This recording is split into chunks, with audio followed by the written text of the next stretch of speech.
I want to talk to you about why you've been lied to about grief, especially when you go through a divorce or the loss of a loved one. And when I say divorce, I don't just mean a marital divorce. I mean, it can be a divorce of anything: divorce of a job, divorce of a business partner, divorce of an old identity where you finally recognize you've been living in this what I call the conditional gap.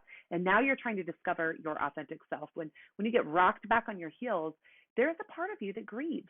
You're grieving what you thought you knew, what you thought was for your future, and you're grieving your past self and maybe potentially all the years you realize you spent on not being your authentic self. And here's the deal with grief: it's not a linear process.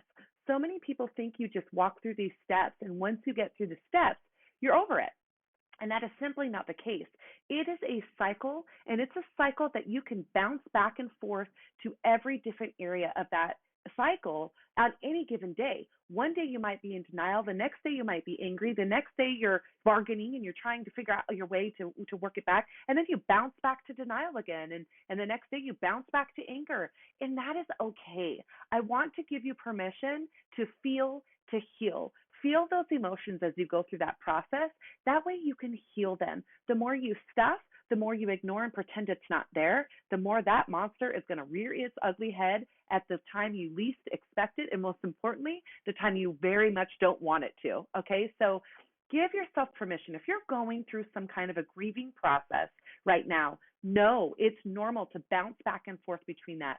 It's okay if you aren't going succinctly through a systematic step-by-step process. That's not how it works.